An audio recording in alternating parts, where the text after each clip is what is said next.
तुर्कों की विजय और राजपूतों की हार के कारण। भारत में राजपूतों की हार और तुर्कों की सफलता के लिए कई कारण बताए गए हैं। प्रारंभ में यह बहस ब्रिटिश इतिहासकारों के साथ शुरू हुई, जो भारतीय इतिहास को गहराई से समझने की कोशिश कर रहे थे। मुख्य रूप से वे राजपूत शासकों पर तुर्की की जीत के 2 कारण आवश्यक मानते हैं। इन कारणों में वे राजपूत शासकों की शांतिवादी प्रकृति व तुर्की की सैन्य शक्ति व निपुणता को महत्वपूर्ण मानते हैं। उन्होंने कहा है कि गिरी सेनाओं में वे पुरुष शामिल थे, जी मध्य एशिया में सिंधु और ऑक्सस नदियों के बीच पहाड़ी इलाकों में रहने वाले जंगी जनजातियों से आए थे। इसके अलावा उन्होंने मध्य और पश्चिम एशिया की उम्र जनजातियों के विरुद्ध लवकर सैन्य प्रशिक्षण और विशेषज्ञता प्राप्त की थी। तुर्की और भारतीयों के बीच तुलना करके ब्रिटिश इतिहासकारों ने माना कि राजपूतों में इस तरह के प्रशिक्षण का अभाव था, क्योंकि ये प्रकृति में शांतिवादी थे।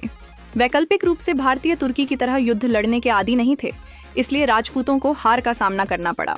इसके अलावा आक्रमणकारियों को इस बात का भी लाभ मिला कि राजपूतों में एकता की कमी थी। हालांकि अन्य इतिहासकारों ने इस स्पष्टीकरण को खारिज कर दिया है, क्योंकि 8वीं से 12वीं शताब्दी की प्रारंभिक मध्ययुगीन अवधि भारत के भीतर विभिन्न राज्यों के बीच युद्ध और हिंसक आंतरिक संघर्षों की थी। यह अपने आप में साबित करता है कि राजपूत शांतिवादी या शालीन स्वभाव के नहीं थे और उनमें जंगी भावना या बहादुरी की कमी नहीं थी। जादूनाथ सरकार और मोहम्मद हबीब जैसे कुछ अन्य इतिहासकारों ने भारतीय सामाजिक संरचना व भारत में इस्लाम द्वारा बनाई गई नई संरचना को तुर्कों की सफलता का कारण बताया है। सरकार ने अरब, पठानों, तुर्की आदि मुस्लिम समूहों को इस्लाम द्वारा प्रदान की जाने वाली विशेषताओं पर जोर दिया है, जिन्होंने भारत में उनकी जीत की नींव तैयार की। उन्होंने तर्क दिया कि भारत के जाति विभाजित समाज के विपरीत इस्लामी सामाजिक व्यवस्था कानूनी और धार्मिक क्षेत्रों में समानता और सामाजिक एकजुटता पर आधारित थी। उन्होंने यह भी कहा कि इस्लामी व्यवस्था में ईश्वर के प्रति पूर्ण विश्वास ने मुसलमानों की एक अभियान और मिशन की भावना दी। इसने लोगों के विभिन्न समूहों के बीच एकता का एक मजबूत बंधन प्रदान किया और उन्हें युद्ध की मजबूत भावना से प्रेरित किया। कुछ इसी तरह की राय मोहम्मद हबीब ने 11वीं शताब्दी के अरब लेखक अल बिरूनी के भारतीय जाति व्यवस्था के अवलोकन के आधार पर दिया है। हबीब ने तर्क दिया कि हिंदू शासकों द्वारा गौरियों के आक्रमणों का प्रतिरोध 2 कारकों से क्षीण हुआ: अरबों की सिप पर विजय, तुर्की आक्रमण, महमूद गजनी और मोहम्मद गौरी। चूंकि जाति व्यवस्था ने केवल योद्धा क्षत्रियों को युद्धों में भाग लेने की अनुमति दी श्री, इसलिए यह हिंदू राज्यों के सैन्य प्रभाव को गंभीर रूप से प्रभावित करती थी। 2. जाति व्यवस्था ने हिंदू समाज की सामाजिक एकता को क्षति पहुंचाई। इसके विपरीत मुस्लिम समानता में विश्वास करते थे, इसलिए मुस्लिम समाज के शहरी लोगों के एक वर्ग ने बेहतर सामाजिक स्थिति के लिए इस्लाम को स्वीकार किया। इस तरह के विचारों को भी खारिज कर दिया गया है, क्योंकि ऐतिहासिक स्रोत बताते हैं कि जाट, मीना और कुवर्ण निम्न जातियां जैसे समूह मी राजपूत सेनाओं में शामिल थे। इसके अलावा 12वीं शताब्दी के आसपास इस्लाम में वैश्य और शूद्रों का बड़े पैमाने पर धर्मांतरण का समर्थन करने वाले स्रोत मौजूद नहीं हैं। इसके अतिरिक्त वे बताते हैं कि हिंदू शासकों की तरह मुस्लिम विजेता भी निम्न जातियों की अपमानजनक स्थिति के प्रति उदासीन थे।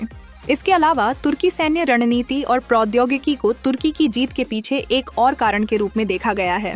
जैसा कि पहले उल्लेख किया गया है, पूर्व जैसे मध्य एशियाई क्षेत्र अपने धातु भंडार और हथियारों के निर्माण और युद्ध के अन्य सामानों के लिए प्रसिद्ध थे।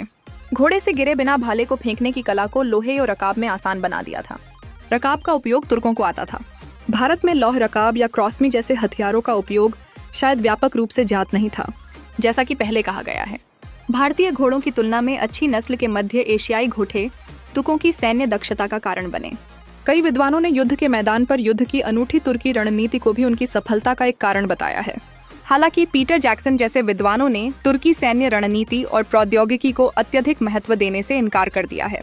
राजपूतों की हार और तुर्की की जीत के कारणों को अपनी सोच का दायरा विस्तृत करके समझा जा सकता है।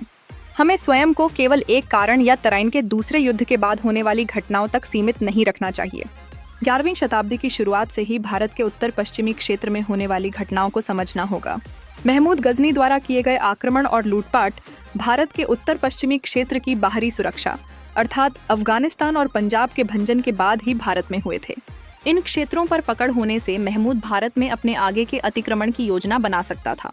यहाँ विभिन्न राजपूत राज्यों में एकता के अभाव को महमूद की जीत के पीछे एक प्रमुख कारक के रूप में देखा जा सकता है, जैसा कि पहले देखा गया है। आंतरिक प्रतिद्वंद्विता इतनी मजबूत थी कि क्षेत्रीय राज्य महमूद की मृत्यु के बाद भी एक साथ नहीं हुए।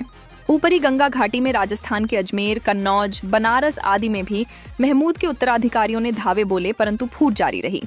राजपूतों के लिए राहत का एकमात्र विकल्प यह था कि पहले के समय के विपरीत वे महमूद के वारिसों को बाहर करने में सफल रहे।